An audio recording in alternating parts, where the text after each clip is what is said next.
Hi everyone, welcome back to my channel, Roam with Romy.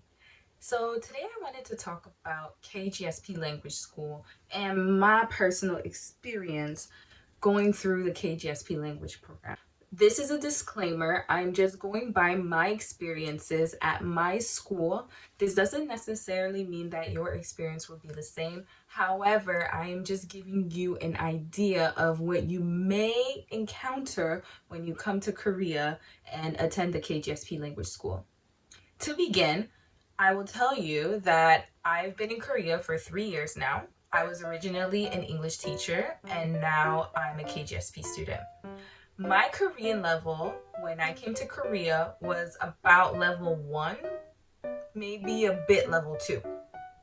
And so I took some Korean classes while I was in Canada to prepare for my move to Korea because I knew that I was going to be teaching English and I wanted to at least get to know a little bit of Korean before I came. So when I got the scholarship, I was so excited. I was like, yes, I'm about to learn Korean. Oh yes, walking around and say, y'all, thinking like, yo, my Korean is gonna be so good by the time that I'm done with this language program. I'm gonna be able to talk to ajumas and ajushis. I'm gonna be able to understand what they're saying, and I'm just gonna speak just like a native. I was wrong. Y'all, I was so wrong. Ended up happening was just the opposite. So by the time I left language school, I altogether wanted to quit Korean. I was just ready to be done with Korean. So my experience was more on the negative side. Even though my experience was on the negative side, I still want to share with you all the tips that I wish someone had told me before I entered the language program and played myself really bad. All right, now let's get to the tips. I'll be giving you 4 tips on how to survive KGSP language school. Lego. These tips can also be found on my website, which is www.gowithromy.com. The website is in the description box below. Okay, so before I start reading the tips, I just want to let you know that I'll be looking down sometimes, and it's because my laptop is right in front of me. All right, so tip number 1. Get out of your comfort zone and build a solid friend base. The reason why I'm advocating for building a solid friend base is because you're gonna need your friends. The times where you're studying, when you cry, when you feel like you want to give up, your friends are going to be there to help support you. So try to get to know and be acquainted with your classmates because they are going to be your support system. You're going to be in Korea, you're not going to have your family, you're not going to have your friends, and without family and friends, it gets really difficult. And not only is it difficult, but they also don't understand what's happening with you. They don't understand the stress that is going to be put on you for the next year that you're in language school. And trust me, you will be stressed, okay? It's not even stress. You're going to be stressed. That's like another degree of stress. To exchange your information with them and also meet with them on a regular basis and try to form friendship groups because they will be there to support you till the end.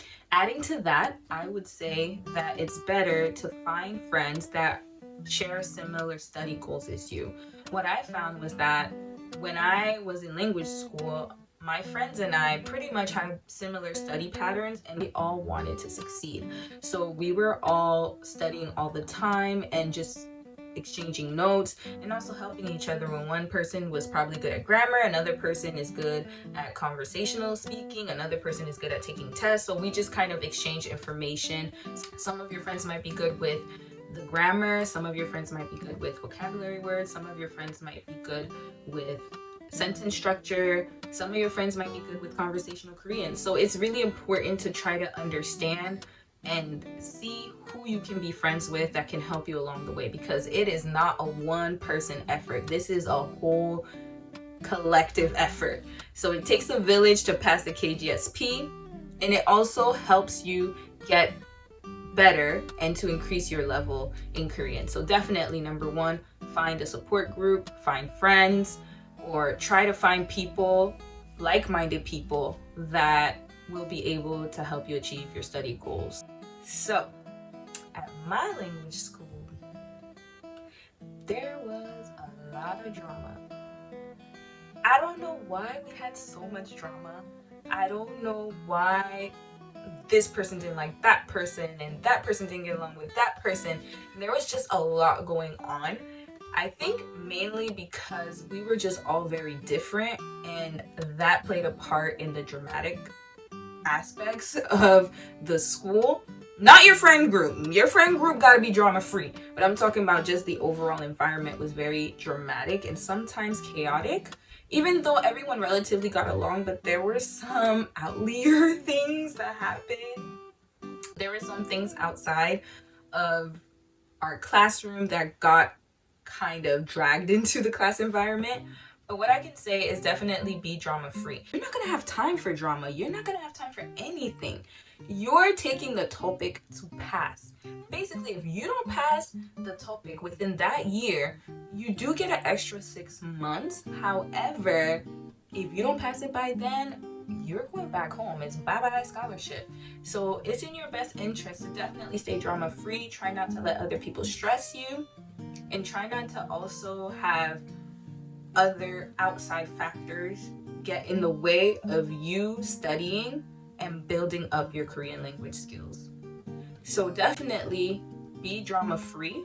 Try to stay out of drama, and also don't get involved in school politics. Be competition free. Along with the drama, there's also competition. But the gag is you don't need to be competing with people in your class. What I mean by that is that in our language school, our teachers ranked us. So every time we had a test or a quiz, there was a ranking, and you got to know who was number 1 in the class and who was number 12, who was at the top and who was at the bottom. And the teachers also try to pit us against each other. They'd be like, oh, this person is better than you this week, or oh, how come this person is number 1 and you're not there? And it was so unhealthy and toxic for them to do that. Now, before you drag them, trust me, we dragged them anyways, but before you drag them, I will say that in Korea, they have a very competitive school system. So for them, it's normal to be ranked and to have a lot of competition. However, I found that it wasn't helpful at all, because even though some of us were friends, we were then pitted against each other, and it created such an unhealthy environment. And at the end of the day, we're all gonna be going to different schools. We all need to win. No one is above another. So I would say get that competition stuff out of your head. Even if the person that is helping you has more skills, and even if you may be above your classmates, try to help them out, because we're all in this together. We're all foreigners just trying to make our way in Korea. There's no room for competition. So definitely please stay drama free and competitive free, because trying to be competitive with your classmates is just gonna hurt you in the end. And at the end of the day, it really makes no sense to be competitive. We all should be working together. That's what my classmates did. We all worked together. We all tried to help each other as much as we could. And we didn't really listen to what the professors were saying, because they were just really about trying to pass the topic. So all they care about is trying to get us to pass the topic, because they get paid for that. That's what their job is. So as much as their best interest is to help us pass the topic, there's also an ulterior motive, is that they get bonuses for that, and they also get rankings for that. Like if your school does really well on the test, then you get ranked and you look better in front of the government. However, try not to be too involved in that, because that's not the situation for us. This is our livelihood. Some of us, it's our last chance. You don't want to jeopardize that by competing with your classmates. And also, your classmates may be your friends later in life and outside of the language school. So you don't want to compete with them. And I think that it's definitely best to work together and try to achieve everyone passing the topic instead of everyone out for themselves. What I mean by that is that I'm gonna have to tell a personal story here. I might get teary-eyed. No, I'm not. I'm just joking. But I failed the topic. I failed the topic 4 times. Damn! I failed it so hard. And I was devastated at first. But now looking back, I realized that my learning process was actually average, because what I noticed is that the first time I took it, my score was in the 60s. The second time I took it, my scores was in the 90s. The third time that I took it, I was 117. And then the last time I took it, I was in the 130s. So that just goes to show that I actually was learning properly. I actually did increase my score, but however, I put so much pressure on myself because I wasn't as good as my classmates. I had some classmates, they took the test once, they got level 4. Some classmates, they took the test once or twice, they got level 5. Some classmates went from level 1 to level 4, but I was just progressively growing, and that's normal because average wise I was actually learning at a normal pace. But because of the accelerated methods that they teach us, because we have to pass an exam and learn everything within 1 year, it just felt like I was a failure, but in actuality I wasn't. So my tip is this: it's okay to fail the first few times, okay? I don't want you to put so much pressure on yourself. If you fail once, it's okay. If you fail twice, it's okay. Maybe the third time you're gonna have to start getting a little push. You're gonna have to push a little bit, but try not to let it get in the way of your learning process. Focus on trying to learn things in a way that you can understand. Try not to focus too much on the failure, but envision yourself passing the exam, because that really is key, especially when it comes down to the last few exams. There's going to be so much pressure for you to pass, and it gets so stressful. So don't focus too much on the failure, but focus more on passing. And when you focus more on passing, try to be positive about it. Don't do it in a way, well, I have to pass now. Remember, you still get an extra 6 months, even though it's not something that I would recommend. However, try to be positive about failing and look at your scores, compare your scores. If your scores are increasing, then that means you're on the right track and you're going to definitely pass. But if your scores are kind of not improving, then I would definitely seek alternative ways to learn Korean. They're going to teach you the Korean way. No shade to the Korean way. However, the Korean way does not work for everyone. I don't come from an educational system that's about memorization. We come from more of a system, in my country at least, we learn things through practicality. So it's more of practical experience. And so we learn things by doing. But here they learn things by memorizing.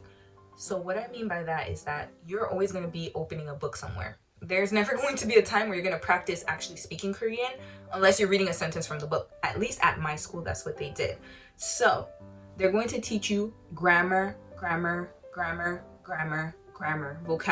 grammar. And the vocabulary words, like we had to memorize at one point 50 vocabulary words, and they were like hard vocabulary words. However, we just memorized the words by themselves. That's not effective. Try to memorize words in sentences. So then that way you know how it's supposed to be used. And another thing is that the grammar, it can only take you so far if you're not using it. So with that being said, try to find whatever study method works for you, because the way that the school teaches us is not the way that everyone is supposed to be learning, and it may not be right for you. Maybe for some people they learn through rote memorization, but for others it may not work. Some people are visual, some people are auditory, some people need references in order to remember, or past comparison to their language to remember. So just try to find out what kind of learner you are, and you can make flashcards. You can try to create a study guide for yourself. You can study sentences. You can study dramas. I mean, whatever can help you is best. So don't try to only rely on the way that the school is teaching you, because that doesn't always work. What I would suggest is you definitely study on your own or in groups of people, but also use the methods that work for you and that are effective for you to pass the exam. Enjoy your time in language school. That was one of the things that I took for granted, because in language school, you only have the language to study. Whereas when you get into your designated school, you're going to have so many classes and not really a lot of opportunity to explore. So I would say along with your studying. Make sure that you're studying though.